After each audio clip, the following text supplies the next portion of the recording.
Assalamualaikum students, hope you all are doing well. Welcome to my channel up to date. आज के इस lecture में हम discuss करने जा रहे हैं 8th class computer science chapter number 4 Google sheets lecture number 2। तो चलें कर लेते हैं स्टार्ट। सबसे पहले है selecting a column. Columns are selected by left clicking on column header. This will select every sheet cell that is connected to the column. To select column A, click on the letter A in the column bar. Columns को select करने के लिए हम column header पे click करेंगे। जिस column header पे हमने क्लिक किया होगा उसके नीचे जितने भी सेल्स होंगे वो सिलेक्ट हो जाएंगे। एग्जाम्पल में जैसा कि उन्होंने बताया हुआ है, अगर हमने कॉलम ए को सिलेक्ट करना है तो हम कॉलम हेडर में जाके लेटर ए पे क्लिक कर देंगे। देन है सिलेक्टिंग अ रो। रो को कैसे सिलेक्ट करते हैं? Rows are selected by left clicking on row headers. Row headers पे जब हम क्लिक करेंगे तो हमारे पास क्या सिलेक्ट हो जाएंगी? Rows. This will select all the cells in the sheet linked to that row. ऐसा करने से हमारे पास उस रो के सारे सेल सिलेक्ट हो जाएंगे जिसको हमने कॉलम हेडर में से सिलेक्ट किया होगा। इसी तरह इसकी एग्जांपल है टू सिलेक्ट रो 1। अगर हमने रो 1 को सिलेक्ट करना है, click on number 1। Rows numbering से शो की जाती हैं तो हम नंबर 1 पे क्लिक करेंगे तो रो 1 के जितने भी सेल्स हैं वो सिलेक्ट हो जाएंगे। देन है selecting the entire sheet. Entire का मतलब होता है होल। अगर हमने एक शीट में जितने भी सेल्स हैं उनको सिलेक्ट करना है तो उनको कैसे सिलेक्ट करेंगे? The all inclusive spreadsheet can be carefully chosen by clicking on the rectangle in the top left corner of the spreadsheet. Spreadsheet के ऊपर लेफ्ट साइड पे एक रेक्टेंगल बनी होगी। जब हम उसके ऊपर क्लिक करेंगे तो हमारे पास सारी शीट के जितने भी सेल हैं वो सिलेक्ट हो जाएंगे। नीचे नोट में बताया गया है, you can also select the entire spreadsheet by pressing control A for Windows. अगर आप स्प्रेडशीट को रेक्टेंगल की मदद से नहीं सिलेक्ट करना चाहते तो आप कीबोर्ड पर कंट्रोल के बटन पे क्लिक करेंगे और साथ में ही आप ए प्रेस करेंगे। दोनों कंट्रोल और ए बटन को आप प्रेस करके रखेंगे तो आपके पास स्प्रेडशीट सिलेक्ट हो जाएगी। नेक्स्ट है formulas. A formula in Google Sheets is used to do mathematical calculations. Formulas always start with an equal sign typed in the cell followed by your calculation. Mathematical जितने भी calculations हैं उनको करने के लिए हम फार्मूला का यूज़ करते हैं। जैसा कि हमने एक्सेल में भी पढ़ा था कि जब भी हमने कोई फार्मूला लगाना है तो सबसे पहले हमने इक्वल का साइन लगाना है, उसके बाद जो भी कैलकुलेशन हमने करनी है वो परफॉर्म करेंगे। जैसा कि इन्होंने इधर एग्जांपल दी हुई है, formulas can be used for calculation such as. पहले इक्वल का साइन 1, देन प्लस का साइन, देन फिर 1। अगर दो वैल्यूज को मल्टीप्लाई करना है तो सबसे पहले इक्वल का साइन और दरमियान में स्टेरिक का साइन आएगा मल्टीप्लाई का। अगर दो वैल्यूज को डिवाइड करवाना है तो भी हमारे पास सबसे पहले इक्वल का साइन आएगा, देन 4 और दरमियान में हम क्या लगाएंगे? बार, जो कि डिवाइड के लिए यूज होती है, और देन जिस वैल्यू पे हमने डिवाइड करना है वो लिखेंगे। Formulas can take values and cell references as input. जब हम फार्मूला अप्लाई कर रहे होते हैं तो हमें एज एन इनपुट हमें वैल्यूज भी देनी पड़ती हैं और सेल रेफरेंस भी देना पड़ता है। It is better to use cell references in formula instead of values. वो कहते हैं कि बार बार हम वैल्यूज लिखने की बजाय अगर सेल का रेफरेंस दे दें कि इस सेल की वैल्यू पे हमने फार्मूला लगाना है, ये ज़्यादा बेहतर होगा और इससे हमारा टाइम भी बच सकता है। It is because when you edit any value in the cell, the formula will recalculate the result based on the cell reference. इस लाइन में वो ये बताना चाह रहे हैं कि अगर आपने फार्मूला एक लिखा हुआ है और उस पर एक बार आप कैलकुलेशन कर चुके हैं, देन आपने दूसरी कैलकुलेशन करनी है तो आप जस्ट वैल्यूज़ को चेंज करेंगे और सेल रेफरेंस हमने ऑलरेडी दिया होगा तो हमारी कैलकुलेशन जल्दी हो जाएंगी। देन है let's have a look at an example. Type the values given in the figure. Now we want to do a calculation with those values step by step. First step है select C1 and type is equal sign. सबसे पहले हम C column और 1 रो को select करेंगे और equal का sign लगाएंगे। देन सेकंड स्टेप में हम करेंगे सिलेक्ट A1। दूसरी वैल्यू जो हमने लिखनी है उसके लिए हम कौन सा कॉलम सिलेक्ट करने जा रहे हैं? A, और रो है हमारे पास 1। देन हम टाइप करेंगे प्लस का साइन और सिलेक्ट कर लेंगे A2।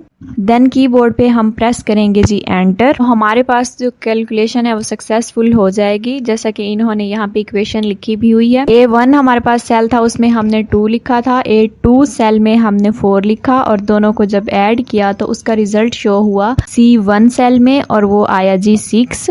देन हमारे पास है functions. Google sheets has many pre defined formulas called function. Google Sheets की तरफ से आपको जो पहले से फार्मूला दिया गया होता है, functions are formulas with a name. जैसे फार्मूलाज में हम प्लस का साइन लगाते हैं, फंक्शंस में हम नाम यूज करते हैं।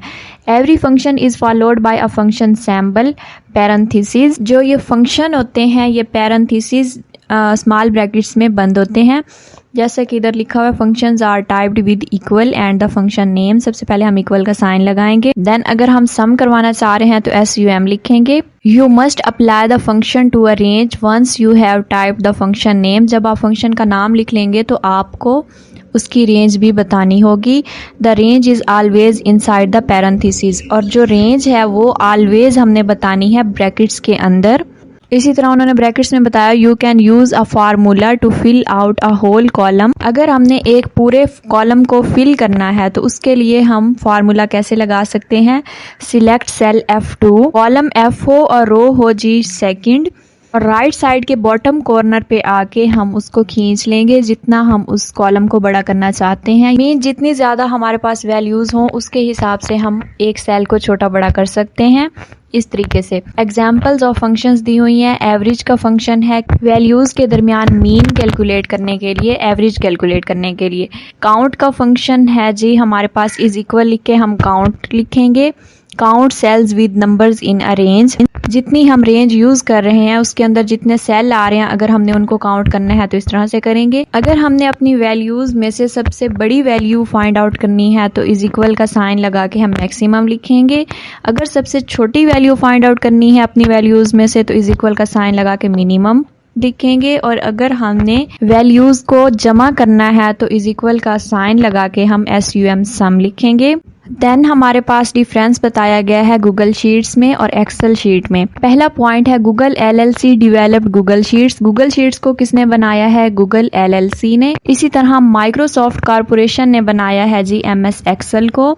सेकंड पॉइंट है they launched Google sheet as a pack of G suite in 2006। Google sheets launch हुई थी as a pack of G suite 2006 में। इसी तरह MS एक्सेल लॉन्च हुआ था MS ऑफिस में इन 1987। देन थर्ड पॉइंट है we can use Google Sheets both online as well as offline mode. Google Sheet को हम ऑनलाइन भी यूज कर सकते हैं, ऑफलाइन मोड में भी हम इस पे एडिटिंग कर सकते हैं या इसको यूज कर सकते हैं। देन थर्ड पॉइंट है we can use Excel in offline mode only. Excel को हम ऑफलाइन यूज कर सकते हैं।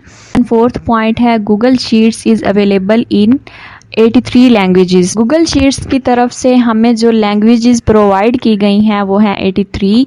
इन लैंग्वेजेस के ज़रिए हम मुख्तलिफ काम कर सकते हैं। देन है Excel is available in 91 languages, इसकी लैंग्वेज ज़्यादा है। एंड 5 है इट यूजेस ड्राइव, ये गूगल ड्राइव में सेव होती हैं या ओपन होती हैं। इसी तरह फिफ्थ जो MS एक्सेल के बारे में है, इसी तरह एक्सेल शीट्स जो होती हैं वो वन ड्राइव के तौर पे यूज़ होती हैं। इसी तरह 6 पॉइंट है it is better for small volume of data. अगर हमने कोई स्मॉल डाटा के ऊपर काम करना है तो हमारे पास सबसे बेहतर तरीका गूगल शीट्स हैं। अगर हमने ज़्यादा डाटा के ऊपर कैलकुलेशन करनी है तो फिर हम एक्सेल में जाके कर सकते हैं, लेकिन बोथ आर यूजफुल। नेक्स्ट हमारे पास है MS एक्सेस।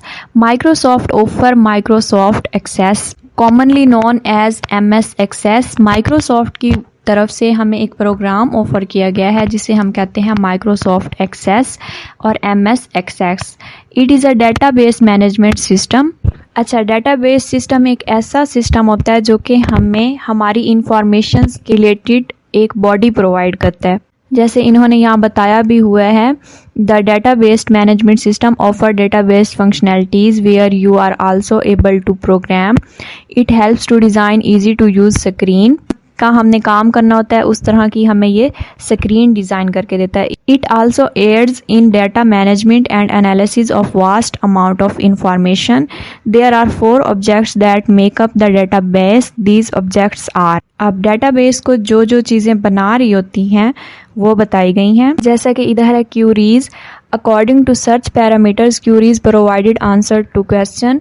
अगर हमें कहीं कोई प्रॉब्लम आ जाती है तो ऑलरेडी उसमें क्वेश्चन आंसर एग्जिस्ट कर रहे होते हैं, वहाँ जाके हम हेल्प ले सकते हैं। देन है forms. A form is database object that you can use to design a database application user interface. इसमें हमने यूज़र के सामने जो इंटरफेस, जो स्क्रीन शो करनी होती है उसको डिज़ाइन कर सकते हैं। देन है reports. A report is an item that is primarily used for formatting, computing, printing and summarising particular data.